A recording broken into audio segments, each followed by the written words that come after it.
Oke, assalamualaikum warahmatullahi wabarakatuh. Kembali lagi di channel Indonesia Berpusaka. Jadi di episode kali ini kita masih kedatangan tamu nih dari Pak De Fajar dan kemudian juga ada Pak Depur. Kita masih membahas seputar pusaka, yaitu keris. Jadi boleh dijelaskan mungkin Pak De Fajar, keris apa yang akan kita review kali ini? Ya, terima kasih kakak. Ya. Kita mulai ya. Ini keris nih, warangkanya boleh dijelasin dari warangka. Ini kita pertama kali mulai dari handle-nya Ya, ya. deder. Deder. Nah, kalau di perkerisan namanya deder. Iya. Ya. Deder atau ukir. Ukir. Nah, ini ukir ini gaya Surakarta. Iya. Namanya gaya Yudo Winatan. Seperti ini gaya Yudo Winatan. Kayunya tayuman. Kayunya terbuat dari kayu tayuman. Iya, memang ciri khasnya agak gelap-gelap gitu ya kayu. Ya, kayu tayuman itu kayu yang bermutu tinggi. Bagus sekali kalau dipakai untuk deder sebilah keris pusaka. Kayu tayuman itu seratnya padat, terus indah, rapat, ya kan? Terus kalau dibuat ini seperti ini, jadi kayak memancarkan aura keindahan seperti ini. Ya. Mudah dibentuk kali, hingga bisa serapi itu. Iya. Dan setelah itu kita ke ini. Mendak. Aksesoris dari warongko ini. Iya. Namanya mendak. Mendak ini modelnya adalah mendak bejen. Seperti ini. Ini ada permata di atas ini, di tengah dan di bawah. Iya. Ini mendak bejen ini terbuat dari perak. Iya. Ini terbuat dari perak dan ini adalah dari intan. Setelah itu kita ke warongkonya. Warongkonya ini gaya apa? Kalau ini dedernya ini adalah gaya Surakarta. Iya. Makanya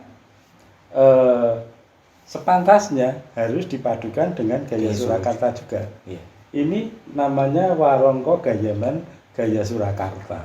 Terbuat dari kayu cendana. Cendana wangi juga. Cendana wangi juga. Cuman cendana wangi itu yang ini, warongko yang dipakai ini bahannya diambil dari Nusa Tenggara Barat. Atau NTB. Masih bagus ya di. Iya, bagus sekali ya. Ini warongko cendana wangi ini seratnya rapat, kerapatan seratnya rapat sekali, seratnya juga indah.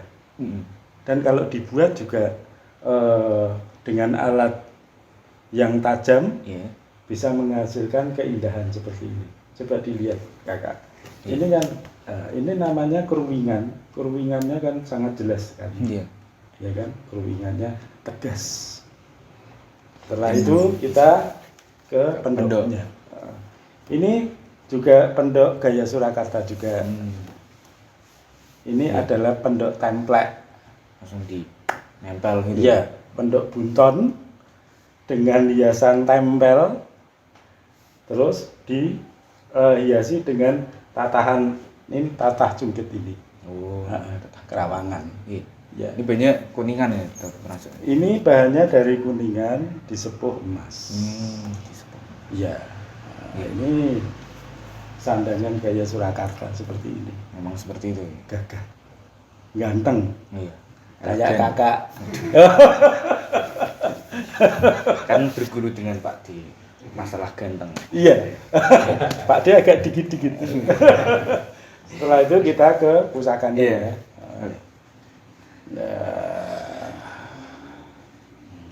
Wah, bagus sekali ini. Mulai dari ini dapurnya dulu. Pusaka ini dapurnya dapur apa? Siapa? Keris itu kan terbagi dua. Ada keris lurus dan ada keris luk. Ya kan? Iya. Kalau ini masuk kategori keris lurus. Kalau keris luk ada lengkok-lengkoknya gitu. Nah, kalau ini keris lurus dengan rician ada sekar kacang. Iya. Terus ada jenggot, ada jalen, Iya. terus ada lambe gajahnya 2, Iya. Ada pijetan juga. ada gandrik, ada pijetan, terus ada tikal alis. Di sini nih tikal alis nih, Iya. ya kan? Terus ada sogokan 2, Iya. ya kan? Sogokan ini seperti ini. Terus ada serawean, ada ripandan, ada gelendeng. Gelendeng. Iya kan? Kemudian tuh gonjonya, enggak, itu nyambung ya? Gonjonya gonjo susulan. Oh, gonjo susulan. Susulan itu dalam arti dibuat tidak iras. Tidak iras itu tidak nyambung. Setelah bilah selesai dibuat, gonjo juga dibuat tersendiri. Setelah itu dipasangkan. Iya. Cuman keris ini bilah dan gonjonya dibuat dalam waktu bersamaan oleh satu empu. Empu. Ya. Empu pembuatan empu yang membuat keris ini. Ya. Setelah dapurnya tadi. Dapurnya. Kalau Nama keris ini. Pusaka lurus seperti ini dengan rician. Rician itu jadi ornamen pada bilah itu. Ada sekar kacang, jalen, lambe gajah, ada tikal alis, gandrik, pijetan, sogokan 2, serawean, ripandan, gelendeng. Ini namanya adalah keris berdapur kolomisani. Kolomisani. Ya, tadi kolowijan, sekarang kolomisani. Iya, kolomisani itu artinya adalah kolo itu kan waktu. Iya. Misani itu sepisan. Pertama adalah waktu yang pertama. Dalam arti bisa jadi pusaka dengan dapur ini itu merupakan upaya untuk menandai suatu kejadian penting, kejadian besar. Iya. Waktu kejadian itu pertama. Jadi kayak seperti itu. Misalnya kayak Indonesia merdeka itu kan pertama kali. Benar sekali. Merdeka. Iya. Betul. Itu. Terus kalau pamornya sendiri nih. Ini pamor pusaka ini bagus sekali. Iya. Terbuat dari iron meteorit. Diperkirakan dari meteor iya. yang jatuh di Prambanan. Sampai sekarang masih ada itu di Keraton Kasunanan Surakarta. Meteorit Prambanan itu namanya Kanjeng Kyai Pamor. Salah satu bagiannya itu dibuat untuk pamor pusaka ini. Pusaka dengan pamor seperti ini, dengan pola pamor seperti ini kan ada pamor ini penuh kan kakak ya, penuh dari pangkal bilah sampai ujung bilah penuh. Ini pamor ini gedakan, namanya pamor gedakan. Jadi menghasilkan efek nyinden. Kayak garis-garis. Iya, efek nyinden itu horizontal, membiaskan, memantulkan cahaya. Setelah itu pamor ini ada semacam kayak bulat-bulat kecil gitu, tersusun rata dari pangkal bilah sampai ujung bilah. Ini namanya pamor tritik. Iya. Terus berarti kalau misal eranya nih, estimasi kayak tangguhnya, era dibuatnya ini era zaman apa ya? Terus dengan semacam ini, dengan ciri semacam ini, gonjo bentuknya seperti ini, ya kan? Ada ini ada semacam pinggang, ya kan? Dan juga ketebalannya di atas ketebalan keris rata-rata, ya kan? Terus ada ini di sor-soran ini, di bawah ini, yang bersinggungan dengan ganja itu ada bentuk membulat seperti bawang. Namanya bawang sebunggul. Karena dengan ciri-ciri seperti ini diperkirakan pembuatannya era Pakubuwono kelima. Oh, tapi sepuh Di Surakarta. iya. Kalau di dalam penangguhan Tosanaji dinamakan keris tangguh Mangkubumen. Seperti itu. Iya. Berarti kalau dulu nih ini dari sisi spiritual ya, keris ini tuh diperuntukkan oleh siapa? Siapa yang memegang waktu zaman waktu era dibuatnya keris ini itu ditujukan dipakai oleh siapa yang membawa? Jadi gini ya Rara ya. Iya. Ini keris ini dibuat oleh empu. Empu itu dapat pesanan dari seorang, entah itu seorang raja atau siapapun. Ini keris ini menandakan suatu bentuk berterima kasih kepada alam semesta, kepada Allah Subhanahu wa taala. Rasa syukur. Karena pada waktu keris ini dibikin oleh seorang empu, ini pemesannya merasa bersyukur atas kejadian peristiwa pada waktu itu, entah dia diangkat sebagai raja atau apapun. Kalau saya melihatnya ini